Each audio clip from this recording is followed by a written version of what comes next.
Have you worked out today? What did you do? CrossFit, Pilates, yoga, weights, cardio, boxing, or let me guess, HIIT or high intensity interval training? These time-efficient workouts are in vogue. They're short, they're intense, they can be done at home between Zoom calls while cooking meals. All you need is 7 minutes for impressive results. How does that work? What's the cheat code? The word is intensity. HIIT requires you to work out at maximum capacity. You must be out of breath by the end of it. Everyone is doing it. These high-intensity workouts are supposed to be good for your weight, excellent for your shape. But are they good for your body? Can too much intense workout kill you? It can. So listen to this episode of Gravitas Plus very carefully. Hello and welcome. I'm Palki Sharma Upadhyay. We live in times where workout routines have become a part of our everyday conversation. Have you tried Pilates? I can do 50 push-ups. What about you? Did you check out the new workout challenge? Why don't you call my gym trainer instead? Questions like these are normal. Posting fitness videos is normal. Gym selfies are a thing. Just like taking photos of our cycle routes and workout playlists. And there's nothing wrong with it. Fitness is good for us. Regular exercise controls our weight. It prevents strokes, high blood pressure, type 2 diabetes, depression, anxiety, several types of cancers, arthritis. It also improves mood, boosts energy, helps us sleep better. The list is long. In short, working out helps our mental and physical health, and we all know this. But do you know, when overdone, workout can be deadly. For starters, it can lead to loss of menstruation in women. It can also cause eating disorders, also osteoporosis or the loss of bone minerals. This is known as the female athlete triad.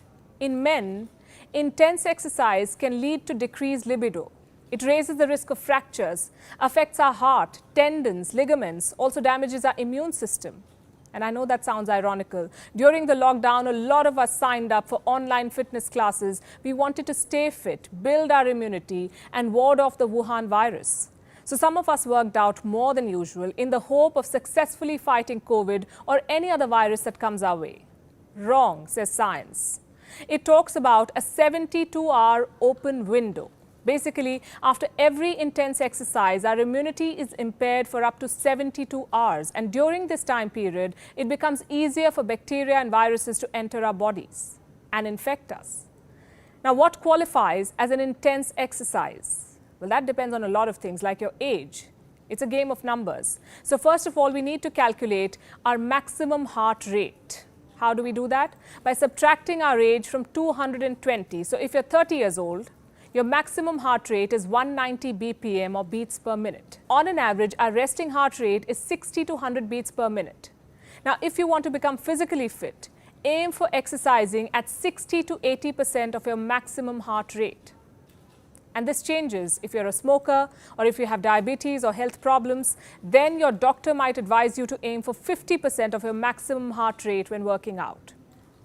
Exercising at 70 to 85% qualifies as vigorous. Intense is when you exercise at 80 to 95% of your maximum heart rate. And it starts becoming dangerous when you do it for a long time. A study conducted on recreational hockey players found that those who continuously exceeded their maximum heart rates while playing had an increased risk of cardiac events. And this may also help explain why several athletes have collapsed on the pitch. Danish footballer Christian Eriksen is only the latest. Popular culture tells us that you won't have heart problems if you eat right, if you work out and you stay fit. Well, Eriksen did all of these. He also had a dedicated team of health experts. He also underwent regular health checkup. Yet he had a cardiac arrest. You see, while the world markets intense workouts and sweaty cardio blasts and celebrates pushing limits, no one tells us what certain workout and training regimes do to our bodies in the long run. We spoke to doctors before putting this episode together for you, and here's what they said. Our bodies are not machines. While exercising is a must, there is a limit to human endurance, and that limit must be respected. The moment you push it, your body gives way. What about HIIT? Is it advisable? The verdict from doctors is a clear no, not unless you're a professional athlete. Researchers in Germany studied participants mostly in their 60s. 40% of them were physically active 2 to 4 times a week. 30% were active more than 4 times a week, and 10% rarely or never did any exercise. Well, researchers found that the physically inactive participants were twice as likely to have a heart attack or a stroke. And those who worked out 4 times a week were also twice as likely to die of a heart attack or stroke. Another study was conducted in Sweden. More than 44,000 men were sampled, all between the ages of 45 and 79. And researchers found that men who did intense exercise more than 5 hours a week were 19% more likely to develop an irregular heartbeat by the age of 60 than those who exercised less than 1 hour a week. And the men who did less intense exercise like cycling or brisk walking for an hour every day were 13% less likely to develop an irregular heartbeat than those who did not exercise at all. A study carried out on marathon runners found that even after finishing extreme running events, their blood samples had biomarkers associated with heart damage. Moral of the story? Training helps, straining backfires. Do not over-exercise. But how much is too much exercise? The Centers for Disease Control and Prevention, or CDC, says adults should get 5 hours of moderate exercise a week. And on 2 or more days, they should work all major muscle groups: legs, hips, back, abdomen, chest, shoulders, and arms. Well, what if you want to work out more? Depends on how much more. Going for a swim is fine, going for a walk is also fine, but straining yourself is not fine. People who train intensely for more than an hour every day often develop what's called an athlete's heart. Their heart remodels itself. It becomes bigger in size, its walls thicken. This allows the heart to pump more blood per heartbeat. And this is seen as the heart's adaptive measure. An athlete's heart is not a medical condition in itself, but it potentially makes you more vulnerable to heart-related problems. And this includes heart attacks, cardiac arrests, and strokes.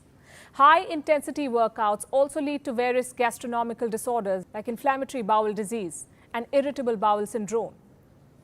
So who will tell us all of this? Most of our so-called fitness coaches are not certified.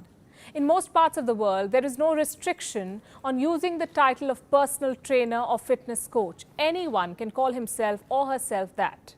Any Tom, Dick and Harry is allowed to prescribe a workout regime, a diet, supplements. Every second person on the internet today is a fitness influencer. You see, a personal transformation or X number of hours spent in the gym does not substitute a course and certification on health and fitness. Think about it. Will you take a diabetes medicine prescribed by a layman just because he or she is also diabetic? Our bodies are different, and so are their problems and needs.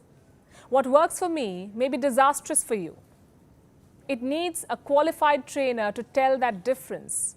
Most trainers, by the way, do not even have an understanding of how to approach fitness holistically. Most trainers do not even know or realize that a woman, for instance, needs to do a little different type of a squat than a man in order to protect her lower back because her pelvis tends to tilt more than a man's. These are basics. Basics that are lost in today's world where instructors and clients prefer focusing on intensity rather than form, where quick results are the mantra and intense workouts twice a day is cool. You know what else is seen as cool? Trainers using abuse or body shaming as motivation and exercise addiction. You must have heard people taking pride in being addicted to exercise. Well, first of all, there's a difference between exercising regularly and being addicted to it. Addiction of any kind is bad. It comes with withdrawal symptoms. People with exercise addiction are often unable to cut down on workout. And they start feeling anxious or exhausted if they miss workout. And this is not something that you should aim for. One report says at least 1 million people in the US suffer from exercise addiction.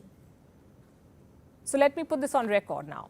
I'm not anti-workout. In fact, I'm very much for it. I try to do it myself regularly. The point of this episode is to spread awareness about the flip side of excessive workout.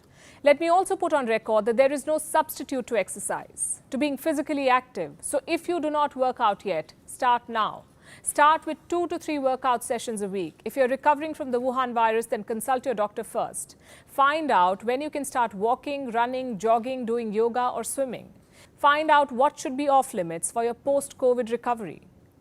This virus is complicated, and there is no one-size-fits-all advice for post-COVID workout. But do remember, when it comes to working out in general, moderation is the magic word.